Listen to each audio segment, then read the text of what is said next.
नमस्कार, आप देख रहे हैं शुभ 24 न्यूज और मैं हूं आपके साथ शगुफ्ता खान।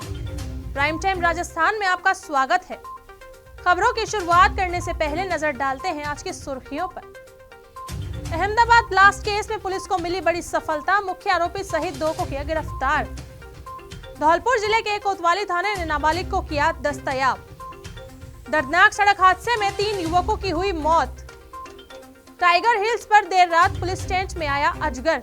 सीआई फूल मोहम्मद हत्याकांड में 11 साल बाद आया फैसला। फूल मोहम्मद हत्याकांड में कोर्ट ने 30 दोषियों को सुनाया आजीवन कारावास। अब खबरें विस्तार से। अहमदाबाद ब्लास्ट मामले में पुलिस को बड़ी सफलता हाथ लगी है। राजस्थान पुलिस की एटीएस टीम ने ब्लास्ट करने वाले मुख्य आरोपियों को सहित अन्य 2 को गिरफ्तार किया है। पुलिस से मिली जानकारी के मुताबिक आरोपियों के नाम धूलचंद प्रकाश और विष्णु मीना है। बताया जा रहा है कि तीनों आरोपी चचेरे भाई हैं। पुलिस ने खुलासा किया है कि आरोपी रेलवे से जमीन का मुआवजा नहीं मिलने के कारण नाराज था। आरोपी ने कहा कि उसकी जमीन को अधिग्रहित किया गया था। इसी से नाराज होकर आरोपियों ने रेलवे ब्रिज पर ब्लास्ट कर दिया। आरोपी रेलवे प्रशासन और हिंदुस्तान जिंक से नाराज थे। इस मामले का खुलासा एटीएस चीफ अशोक राठौड़ ने किया है। बता दें, बीते शनिवार उदयपुर अहमदाबाद रेलवे लाइन के ओढ़ा ब्रिज पर रात के समय जबरदस्त ब्लास्ट किया गया था। इसमें माइनिंग में काम आने वाले विस्फोटक का इस्तेमाल हुआ था। धौलपुर जिले के कोतवाली थाना इलाके से एक 17 वर्षीय दलित नाबालिग को 2 युवक बहला फुसलाकर अपहरण कर ले गए थे। मुकदमा दर्ज होने के 24 घंटे में महिला थाना पुलिस ने नाबालिग को उत्तर प्रदेश के आगरा जिले से दस्तयाब कर लिया है। आरोपी के खिलाफ संगीन धाराओं में मुकदमा दर्ज कर पुलिस तलाश कर रही है। महिला थाना एसएचओ मंजू फौजदार ने बताया कि बुधवार को कोतवाली थाना इलाके में 2 युवक एक दलित नाबालिग बालिका को बहला फुसलाकर अपहरण कर ले गए थे। नाबालिग की मां ने नामजद दोनों युवकों के खिलाफ अपहरण कर मामला दर्ज कराया था। महिला पुलिस थाने में मामला दर्ज कर पुलिस टीम का गठन किया गया।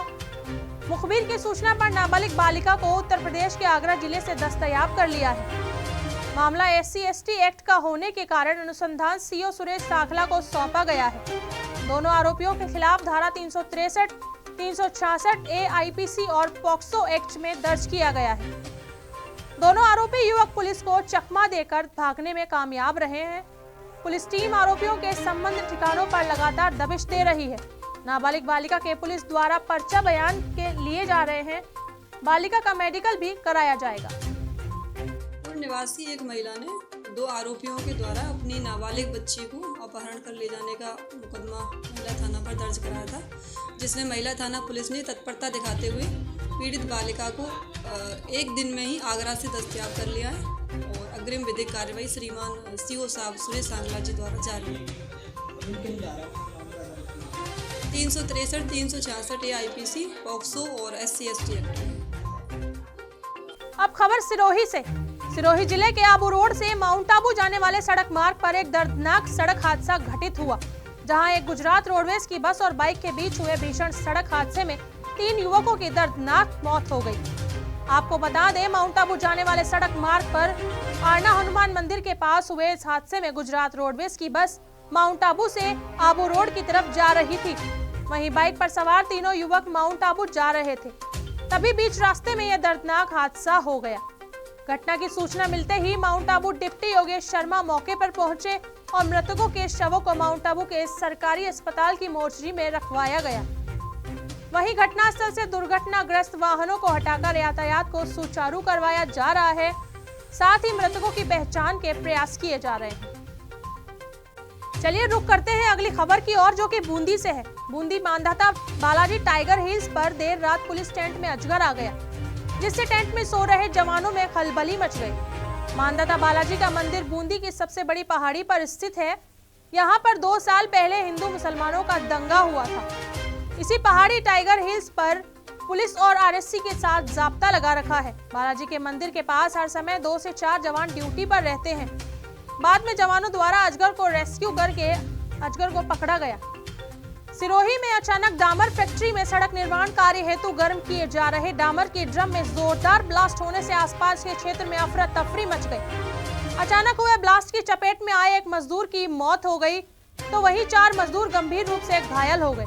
ये दर्दनाक हादसा अंबिका होटल और मांडवा हनुमान मंदिर के बीच स्थित एक यार्ड में हुआ, जहां सड़क निर्माण कार्य के लिए डामर को गर्म करने का काम चल रहा था। घटना की सूचना मिलते ही कोतवाली थाना पुलिस मौके पर पहुंची और चारों घायलों को जिला अस्पताल में भर्ती करवाया। वहीं मृतक के शव को जिला अस्पताल की मोर्चरी में रखवाया गया है, जहां पोस्टमार्टम के बाद शव मृतक के परिजनों को सौंपा जाएगा। शाहपुरा कस्बे में बस स्टैंड पर अल सुबह एक पिकअप अनियंत्रित होकर दुकान के बाहर बनी दीवार में जा घुसी। टक्कर मारने के बाद पिकअप पलट गई और दीवार क्षतिग्रस्त हो गई। गनीमत रही कि हादसे में कोई जनहानि नहीं हुई। बताया जा रहा है कि अजीतगढ़ की ओर से आ रही पिकअप बस स्टैंड पर अचानक अनियंत्रित हो गई। अनियंत्रित पिकअप दुकान के बाहर बनी दीवार तोड़कर पलट गई। इस दौरान पिकअप में भरे ऑयल के ड्रम भी सड़क पर बिखर गए तथा ऑयल फैल गया। सूचना पर पुलिस मौके पर पहुंची तथा क्षतिग्रस्त पिकअप को जब्त कर जांच शुरू कर दी।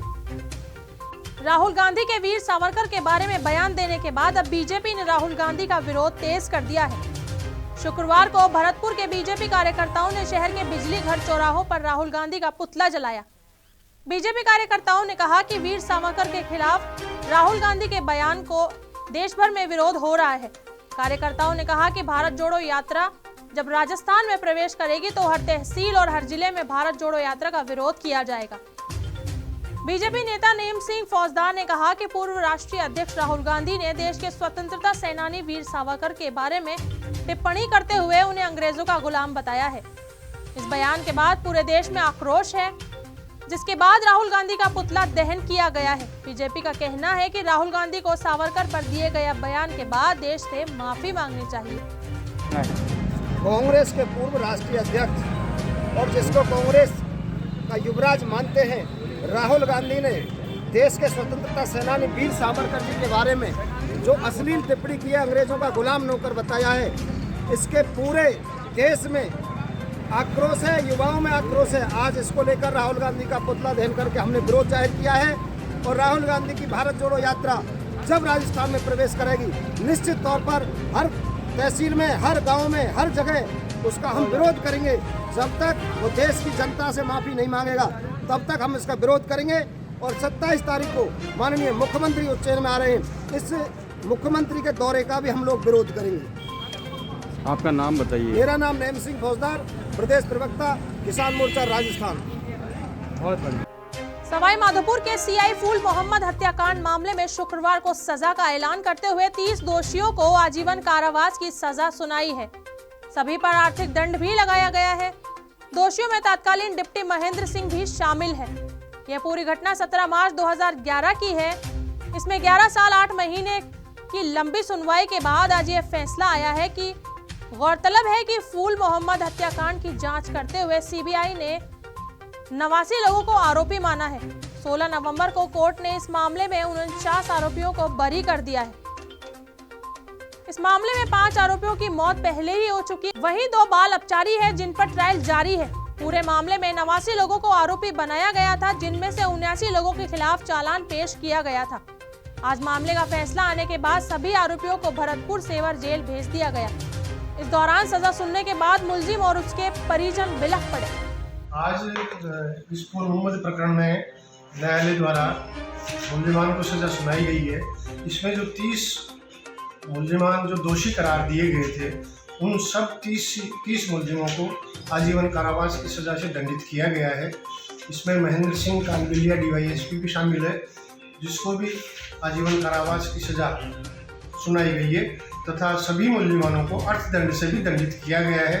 और जो विभिन्न धाराएं थी, उन सब धाराओं में भी सज़ा से दंडित किया गया है और जुर्माने से दंडित किया गया है। अभी माननीय न्यायालय ने जो इनका जुडिशियल कस्टडी में इनको आगे भिजवाया है, न्यायालय ने कोर्ट के नाम वारंट सवाई माधोपुर जेल के नाम वारंट जारी किया है। यहाँ वारंट इंदराज होने के बाद अब हम इनको सेवर जेल भिजवा रहे हैं। राजस्थान में राहुल गांधी की भारत जोड़ो यात्रा को लेकर पीसीसी चीफ गोविंद सिंह डोटासरा ने प्रदेश कांग्रेस कार्यालय में बैठक बुलाई। बैठक में कांग्रेस सरकार के मंत्री, विधायक, कांग्रेस के पदाधिकारी मौजूद रहे। प्रेस वार्ता में डोटासरा ने कहा कि यात्रा को लेकर नेताओं और कार्यकर्ताओं में भारी उत्साह है। इस देश में जो परिस्थितियां हैं उनके खिलाफ यात्रा निकाली जा रही है। इस माहौल से छुटकारा दिलाने, अमन चैन के साथ लोग रहें, रोजगार मिले, इसीलिए राहुल गांधी ये यात्रा निकाल रहे हैं। लाखों की संख्या में लोग साथ चल रहे हैं। डोटासरा ने बताया कि यह राजस्थान में 3 दिसंबर के लगभग आएगी। 23 नवंबर को प्रदेश स्तरीय कमेटी यात्रा के 2 प्रभारी और 15 कमेटियों के अध्यक्ष यात्रा की रूपरेखा को तैयार करेंगे। कांग्रेस जिला और ब्लॉक में बैठक के लिए परिपत्र जारी करेंगे। 500 किलोमीटर यात्रा राजस्थान में चलेगी। प्रदेश में गांव, ढाड़ी, मोहल्ला, वार्ड सभी में यात्रा निकालेंगे। जैसे जैसे यात्रा गुजरेगी उसे प्रदेश में LED के जरिए यात्रा को लाइव दिखाएंगे। यात्रा प्रदेश के कोटा, झालावाड़, सवाई माधोपुर, बूंदी, अलवर, दौसा सहित 6 जिलों में से होकर गुजरेगी। यात्रा में प्रतिदिन नुक्कड़ सभा होगी। बीच में एक जगह प्रेस कॉन्फ्रेंस होगी। 25 नवंबर से हरियाणा बॉर्डर से मध्य प्रदेश तक रूट देखे जाएंगे। राहुल गांधी की एक छवि इस यात्रा से बनी जो किसी ने सोचा नहीं था। भारत जोड़ो यात्रा कन्याकुमारी से कश्मीर तक निकले लोगों में उत्साह है। कोई भी वर्ग जो बात कह रहा है सरकार सुनना चाहती है। इस तरह की बात वो लोग करते हैं जो संविधान में विश्वास नहीं करते हैं। यह डर का माहौल बना रहे हैं। राहुल गांधी इसी डर के खिलाफ यात्रा निकाल रहे हैं। प्रेस कॉन्फ्रेंस रूम में हार्दिक स्वागत है, अभिनंदन है। आज हमारी भारत जोड़ो यात्रा जो राहुल गांधी जी के नेतृत्व में 3500 किलोमीटर से अधिक कन्याकुमारी से कश्मीर तक जो यात्रा निकल रही है,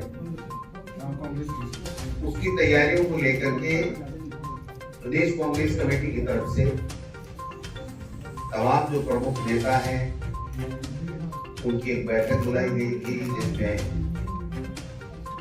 तमाम मंत्री, विधायक, बोर्ड कॉर्पोरेशन के अध्यक्ष, निवर्तमान जिलाध्यक्ष, प्रदेश कांग्रेस कमेटी के पदाधिकारीगण,